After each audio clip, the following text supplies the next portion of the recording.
నమస్తే. Big breaking.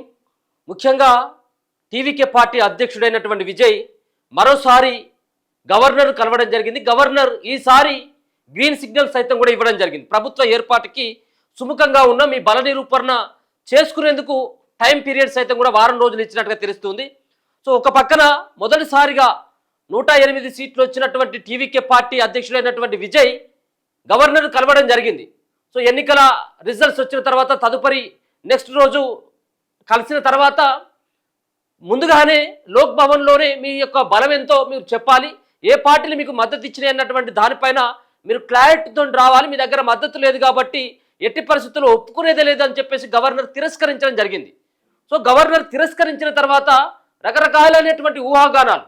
Governor ఎందుకు తిరస్కరించిండు అంటే డిఎంకే అండ్ అన్నా డిఎంకే ఈ రెండు పార్టీలు కూటమిగా కలిసిపోయి ప్రభుత్వాన్ని ఏర్పాటు చేస్తే కావచ్చు అన్నటువంటి ఒక బలమైనటువంటి అనుమానాలు అందరికీ కలిగినాయి.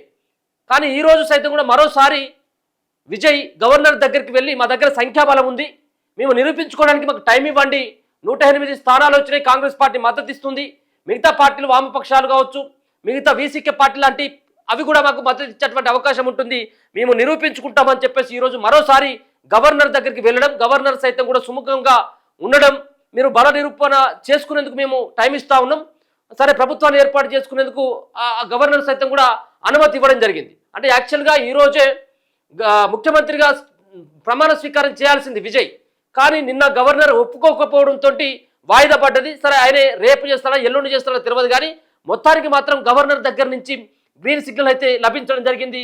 మరోసారి ఏదైతే రెండోసారి అంటే ముఖ్యంగా మొదటిసారి రద్దు అయిపోయింది, ఇప్పుడు మరోసారి అదే నెహ్రూ స్టేడియంలోనే ముఖ్యమంత్రిగా అంటే విజయ్ అనేటువంటి నేను అంటూ ముఖ్యమంత్రిగా ప్రమాణ స్వీకారం చేయబోతా ఉన్నాడు విజయ్. సో ఇంతకంటే ముందే దాదాపుగా ఓ 2 hours బ్యాకే స్టాలిన్ దగ్గర నుంచి ఒక ప్రకటన చూడడం జరిగింది. నేషనల్ మీడియాతో మాట్లాడుతూ ఎక్కడ కూడా మేము వ్యతిరేకం కాదు, మేము రాజ్యాంగబద్ధంగా మేము ఉంటాం, మళ్ళీ ఎన్నికలు వచ్చేటువంటి అవకాశం లేదు, ప్రభుత్వాన్ని విజయ్ని ఏర్పాటు చేసుకోనివ్వండి అని చెప్పేసి వాళ్ళు కూడా మాట్లాడడం జరిగింది. ఒక పక్కన ఏదైతే ఇప్పటికే తమిళనాడు ప్రజల మద్దతు కూడగట్టుకున్నాడో, తమిళనాడు ప్రజల యొక్క మనసు దోచుకున్నటువంటి విజయ్కి మరోసారి పూర్తి స్థాయిలో తమిళనాడు ప్రజలంతా కూడా అండగా నిలవడం జరిగింది.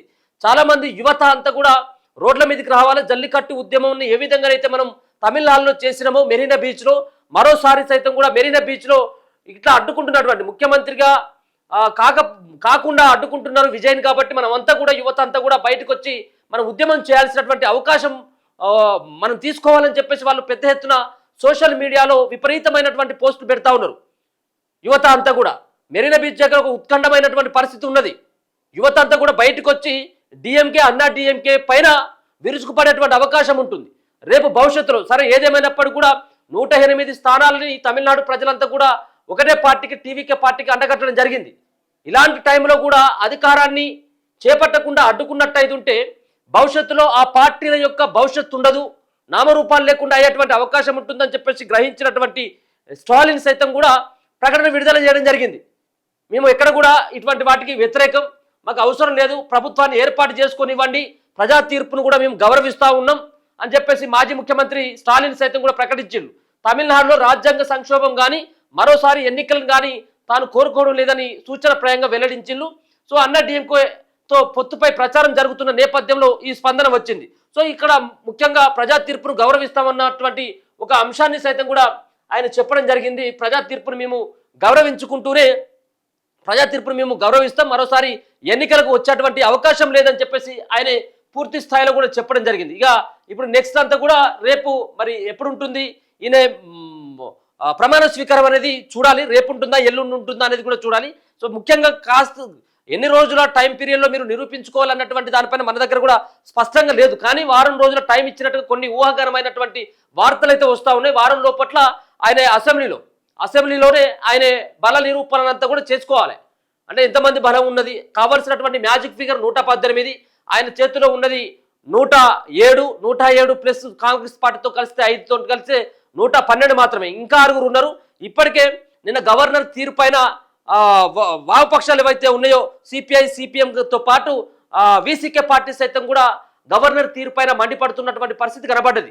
ఒక పక్కన స్టాలిన్, మాజీ ముఖ్యమంత్రిగా ఉన్నటువంటి స్టాలిన్ డిఎంకే పార్టీలో 59 సీట్లు వచ్చినటువంటి స్టాలిన్ సైతం కూడా ప్రజా తీర్పును గౌరవిస్తాం అని ప్రకటన విడుదలైనటువంటి తర్వాతనే ఇక్కడ సిపిఐ సిపిఎం వీసీకే పార్టీలు సైతం కూడా స్పందించడం జరిగింది గవర్నర్ తీర్పైన.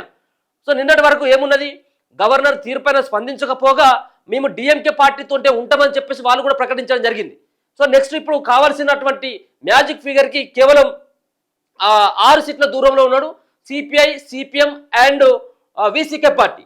సో ఈ 3 పార్టీల యొక్క మద్దతుతోటి ముఖ్యమంత్రిగా కొనసాగబోతా ఉన్నాడు. ఈ 6 మద్దతు సైతం కూడా రేపు గవర్నర్కి అలాగే అసెంబ్లీలో సైతం కూడా చూపెట్టుకున్నటువంటి అవకాశం 100% విజయ్కి ఉన్నట్టుగా కనబడతా ఉంది. ఎన్నో రకాలైనటువంటి అనుమానాలు, ఎన్నో రకాలైనటువంటి ఒక ఉత్కంఠమైనటువంటి పరిస్థితుల నేపథ్యంలో మొత్తానికైతే ముఖ్యమంత్రిగా విజయ్ అయితే ప్రమాణ స్వీకారం చేయబోతున్నట్టుగా స్పష్టంగా అర్థమవుతా ఉన్నది. నిన్న గవర్నరు తిరస్కరించడం, ఈ రోజు పచ్చ జెండా ఊపడం, గ్రీన్ సిగ్నల్ ఇవ్వడంతో ఇక్కడ వీటన్నిటి కూడా అనుమానాలన్నీ కూడా పటాపంచలైపోయినాయి. నెక్స్ట్ ముఖ్యమంత్రి చాలా రాజకీయాలన్నీ మొత్తం హాట్గా మారిపోయినాయి. ఫలితాలు వచ్చిన తర్వాత ఆయా సంబంధించినటువంటి పార్టీలన్నీ కూడా రిసార్ట్ రాజకీయాలు చేయడం జరిగింది, వాళ్ళని క్యాంప్ రాజకీయాలకు తీసుకువెళ్ళడం జరిగింది. అలా దీంట్లో భాగంగానే అందరికీ అనేక రకాలైనటువంటి అనుమానాలు, అంటే స్పష్టమైనటువంటి మెజార్టీ రాకపోగా కాస్త దూరంలో ఉన్నటువంటి విజయ్ని ఎట్టి పరిస్థితుల్లో ఇక్కడ మనం అడ్డుకోవాలి, 60 ఏళ్ళుగా మనం పరిపాలిస్తున్నటువంటి ఈ కంచుకోటను కాపాడుకోవాలంటే 3వ వ్యక్తికి మనం ఖచ్చితంగా కూడా అవకాశం ఇవ్వకూడదు. ఇది రాబోతున్నటువంటి భవిష్యత్తులో ఇబ్బందిగా మారిపోయేటువంటి అవకాశం ఉంటుందని చెప్పేసి అన్నా డిఎంకే పార్టీలు భావించినట్టుగా తెలుస్తూ ఉన్నది. అన్నా డిఎంకే తోటి ఉన్నటువంటి బీజేపీ పార్టీ 1 సీటు గెలిస్తే మరొక పక్కన డిఎంకే తోటి ఆల్రెడీ కాంగ్రెస్ పార్టీ కలవడం జరిగింది 5 సీట్లతో. ఆల్రెడీ డిఎంకే పార్టీతో కాంగ్రెస్ పార్టీ తెగతెంపులు తెంపుకొని నెక్స్ట్ వాళ్ళు బయటకు రావడం జరిగింది. డిఎంకే పార్టీ నుంచి బయటకు వచ్చి వీళ్ళంతా కూడా టీవీకే పార్టీకి మద్దతు ఇస్తున్నటువంటి సందర్భం కూడా కనపడతా ఉన్నది. కాబట్టి మొత్తానికైతే మాత్రం పూర్తి స్థాయి మెజార్టీతోటే ఆయన ప్రభుత్వాన్ని ఏర్పాటు చేసేటువంటి అవకాశం అయితే కనబడతా ఉంది. మొత్తానికి గ్రీన్ సిగ్నల్ అయితే గవర్నర్ దగ్గర నుంచి విజయ్కి లభించిందంటగా మనకు స్పష్టంగా అర్థమవుతా ఉంది. చూస్తూనే ఉండండి మన తొలి వెలుగు.